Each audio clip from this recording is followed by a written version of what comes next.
همگی بخیر. امشب میخوایم در مورد موضوع مهمی به نام خیانت صحبت بکنیم. توی ویدیوهای قبلی که توی چنل گذاشتیم در مورد خیانت، چه از طرف مرد چه از طرف زن، صحبتهایی داشتم و حتما برید مشاهده کنید ویدیوها رو. ببین، ما همیشه از خیانت میترسیم ولی کمتر پیش میاد که بفهمیم چرا اتفاق میفته. خیلی از آدمایی که خیانت میکنن واقعا نمیخوان رابطهشون خراب بشه و نمیخوان کسی رو در واقع از بین ببرن، فقط میخوان خودشونو گاهی وقتا دوباره پیدا بکنن. این یه موضوع خیلی چالش برانگیزه. این یعنی چی که میخوان خودشون رو پیدا بکنن؟ حتما تا آخر این لایف همراه من باشید تا متوجه بشید منظور منو. خیانت همیشه درباره یه نفر سوم نیست، خیلی وقتا درباره نفر اوله، یعنی خود ما. اون نسخه از خودمون که یه جایی بین کارمون یا بچه، مسئولیت، نقش همسری یا حتی روزمرگیمون گم شده. میدونید چیه؟ آدم وقتی عاشق میشه دنبال تعلقه، دنبال آرامشه، ولی یه جایی بین این آرامش میل به آزادی هم زنده است. ما توی رابطه بین دو تا خواسته بزرگ گیر میکنیم. امنیت در برابر یک کلمه به نام آزادی. هم امنیت میخوایم توی عشق و وابستگی و هم آزادی میخوایم از طرف مقابلمون که بهمون آزادی بده، و این تضاد یکی از عمیق ترین دردای روابط امروزیه. ناپختگیایی که توی روابطمون داریم و متاسفانه به خیانت کشیده میشه. خیلی از روابط به خاطر ندونستن این موارد خیلی ریز و حساس. خیانت همیشه به خاطر بی‌عشقی نیست. خیلی وقتا فریاد من هنوز زنده امه. فریاد آدمی که حس میکنه دیگه هیچ هیجانی تو زندگیش نیست، دیگه خودشو نمیشناسه. گاهی میشنوی که کسی میگه من نمیخواستم از همسرم جدا بشم یا بهش خیانت بکنم، فقط میخواستم دوباره خودم رو حس بکنم. موضوع خیانت واقعا پیچیده است. فقط این نیست که من میگم باید با آدم‌هایی که خیانت کردن یا خیانت دیدن بشینی و مفصل ساعت‌ها حرف بزنی، صحبت بکنی تا به جمع‌بندی برسی. خیلی سخته قضاوت کردن و نظر دادن و شاید این حال بعضی از آدمایی باشه که امشب میخوام بگم. این که میگه من نمیخواستم به همسرم خیانت بکنم یا ازش جدا بشم، بلکه فقط میخواستم دوباره خودم رو حس بکنم، این یه جمله‌ایه که از نظر روانی یه سیلی به روح ما، چون نشون میده میل به زنده بودن چقدر از عشق هم قوی تره. میل فقط میل جنسی نیست، یه زبان در واقع احساسه، یه پیام از اعماق ناخودآگاهمون که داره به ما میگه من دارم خاموش میشم. و وقتی این میل توی رابطه نادیده گرفته میشه، متاسفانه ذهن یه راه دیگه پیدا میکنه برای پیدا شدن. بعضی وقتا خیانت یه جور تلاش ناآگاهانه است برای فاصله گرفتن، برای نفس کشیدن دوباره، نه برای نابودی عشق بلکه برای بیدار کردن اون میل به بودن، میل به دیده شدن، میل به شنیده شدن، برای یادآوری این که من هنوز حس دارم، هنوز زندم. و متاسفانه خیلی از آدم‌ها توی روابطشون به این نکته حساس و مهم و ریز توجه ندارن و نابود میکنن رابطه عاشقانه خودشون.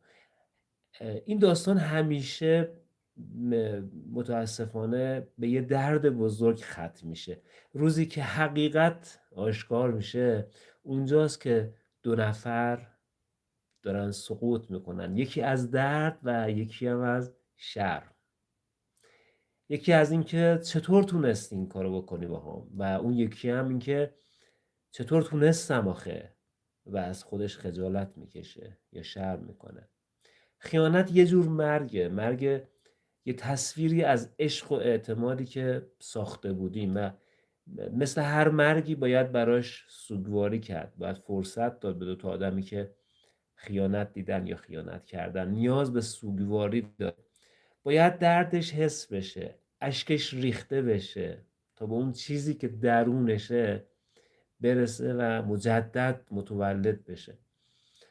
اما جالبه بعضی از رابطه ها بعد خیانت قوی تر میشن. من به عنوان مشاور روانشناس که ساعتها با آدم ها صحبت کردم تو اتاق مشاوره، دیدم از نزدیک که بعد خیانت دیدم آدم‌هایی رو که آدمای قوی‌تری شدن، کمتری شدن، نه به خاطر اینکه چیزی فراموش شده باشه، نه، بلکه چون یه صداقت جدید در وجودش شکل گرفته یا بینشون متولد شده، اگه باقی بمونن توی اون رابطه یه گفتگوی تازه بینشون ایجاد میشه. اونجاست که سوال از چرا این اتفاق افتاد تبدیل میشه به حالا باید چی کار بکنیم، یا حالا میخوایم چی کار بکنیم، باید چجوری همدیگه رو درک کنیم، بفهمیم و ادامه بدیم.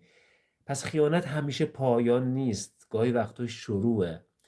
شروع صادق تر بودن با خودت و با شریک زندگیت، این خیلی مهمه که یاد بگیریم چطور میتونیم بعد از اون خیانت اگر اتفاق افتاد، که امیدوارم هیچ وقت اتفاق نیفته، یاد بگیریم چطور میتونیم از این به بعد با شریکمون صادق باشیم. یه باز تعریف از مرزهامونه، نیازهامونه، خواسته هامونه که سالها فقط و البته همیشه یه نفر دیگه هست که اون یه نفر هم باید بهش توجه کنیم. اون یه نفر کیه غیر از این دو نفری که بهشون خیانت شده یا خیانت دیده؟ اون شخص سومه. اون شخص سوم که گاهی وقتا واقعا نه شیطانه نه قربانی، اون یه انسان با نیازها و زخمهای خودش، یه شخص سوم که معمولاً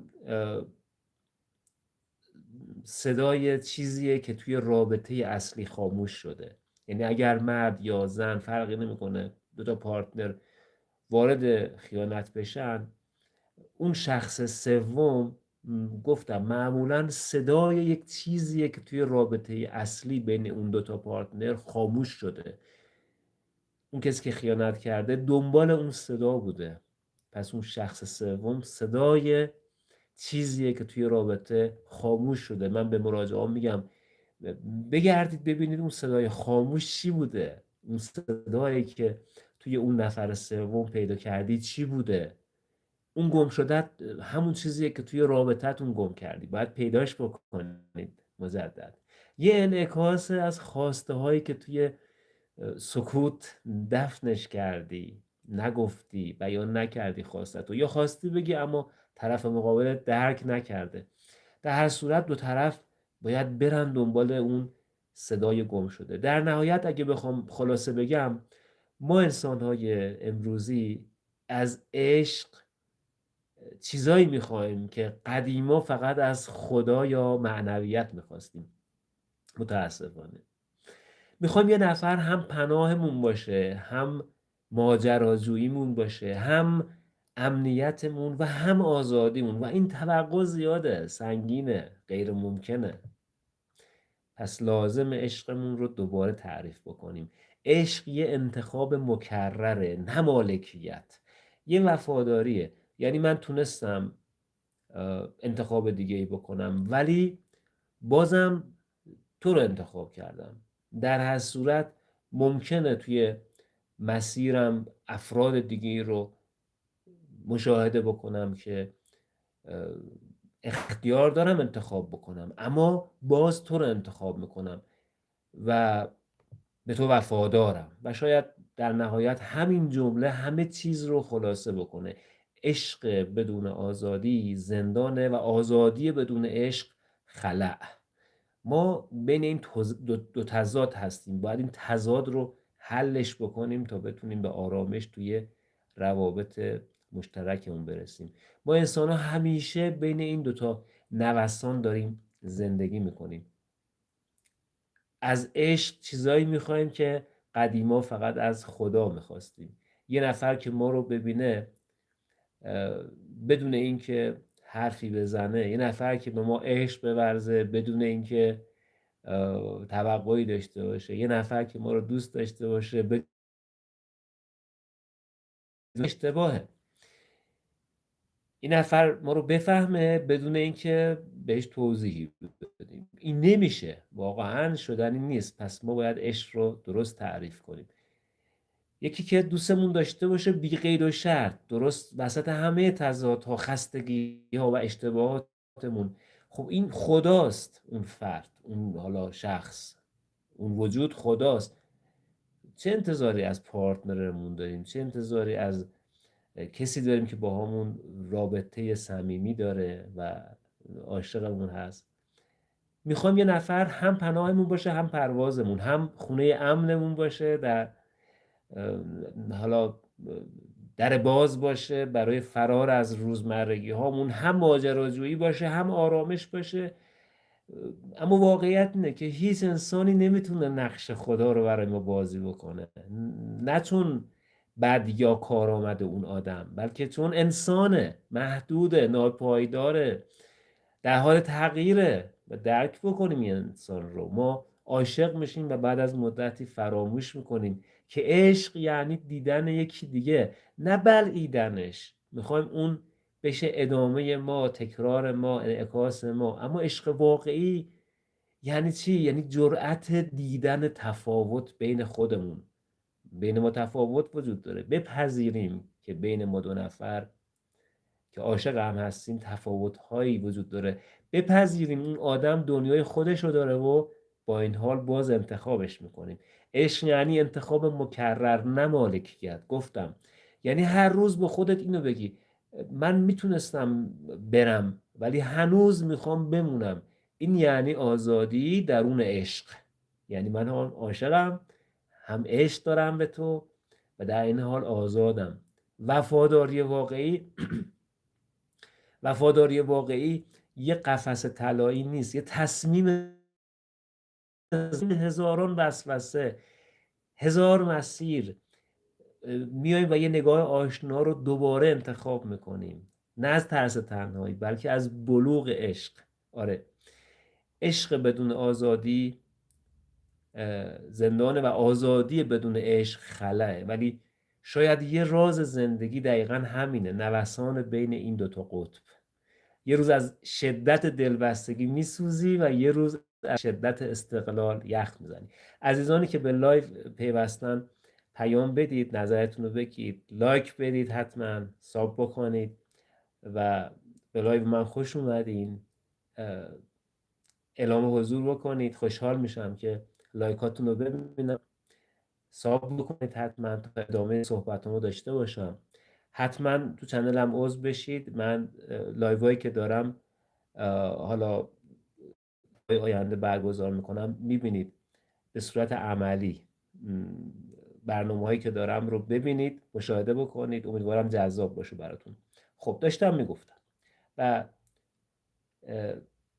ممنون میشم که همراه من هستید و ادامه بدید. داشتم میگفتم اینکه هر روز بین هزاران وسوسه، هزاران مسیر یا نگاه آشنا و غیر آشنا، من دوباره تو رو انتخاب میکنم. تو به عنوان عشق من هستی، همسر من هستی، پارتنر من هستی. به عنوان ترس من تو رو انتخاب نکردم، به تو وفادار نبودم، بلکه از روی بلوغ عشق که به تو وفادارم. عشق بدون آزادی، گفتم، زندانه و آزادی بدون عشق یه خلأ بزرگه. و اینکه یه روز از شدت دلگی بسوزی و یه روز از شدت استقلال بخوای یخ بزنی، درستش نیست. بین این دو تا قطب یه جای به نام رشد، اونجایی که رشد اتفاق میفته، یه جای بین قطب عشق و دوست داشتن و در واقع امنیت و آرامش. اونجاست که یاد میگیری عشق همیشه آروم نیست، گاهی پر از سؤاله، پر از تردیده، پر از سکوته. اما عشق واقعی به جای جواب دادن به تو رو عمیق‌تر میبره تو خودت، بهت یاد میده چطور بین من و ما تعادل بتونی ایجاد بکنی، تو خودتو گم نکنی، نه اونقدر خودخواه باشی که جاری برای ما نمونه. و شاید بزرگترین بلوغ عاطفی دقیقا همینه. بزرگترین بلوغ عاطفی اینه که بفهمیم هیچ کس قرار نیست خلأ درونی ما رو پر بکنه. سلام به عزیزانی که وارد لایف شدم، ممنونم ازتون، سپاسگزارم. شاید بزرگترین بلوغ عاطفی در واقع اینه که بفهمیم هیچ کس قرار نیست خلأ درونی ما رو پر بکنه. عشق نمیاد تا نجاتت بده، عشق میاد تا آینت بشه، تا بهت نشون بده کجای خودت هنوز تشنه رشد و امنیت و معناست. عشق واقعی اینه. وقتی اینو بفهمی، عشق برات از یه نیاز تبدیل میشه به انتخاب. دیگه دنبال نیمه گم شدت نمیگردی، چون میدونی کاملی و با کمال وارد یه رابطه میشی. اون وقتی که رابطه تبدیل میشه به دو انسانی که تقریبا کاملن، کنار هم میدرخشن، نه دو تا نیمه ناقصی که به هم چنگ میزنند و همدیگر رو میخوان له کنند و دعوا کنند و درگیری دارن هر شب هر روز، و یه بچه‌ای هم میاد وسط و اون بچه هم وسط نابود میشه. شاید اون وقته که عشق دیگه نه فقط یه احساس هست، بلکه عشق تمام زندگیه، یه مسیر آگاهیه، یه تمرین مقدس برای یاد گرفتن، رها کردن، بخشیدن و دوباره انتخاب کردن. ممنونم از عزیزانی که لایک میکنن، نظر میدن. دوست دارم الان نظر شما رو بشنوم، نظراتتون رو دارم میخونم. سپاسگزارم ازتون، ممنونم ازتون. نظر بدید در مورد خیانت، اینکه چرا دوتا آدم با وجود اینکه عاشق هم هستن، همدیگر رو دوست دارن، تو مرحله از زندگیشون وارد خیانت میشن. اگر نظری دارید بگید، صحبتی دارید بفرمایید، خوشحال میشم بشنوم نظرتون رو و ببینم.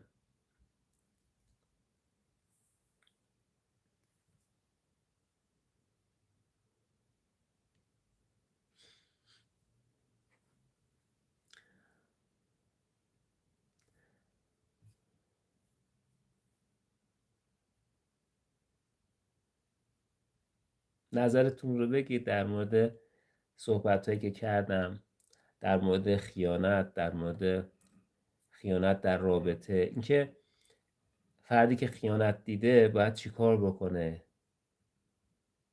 چه تصمیم بگیره توی زندگیش و چرا اصلا به خیانت کشیده شده زندگیش، دلیلش چیه، باید چی کار بکنه.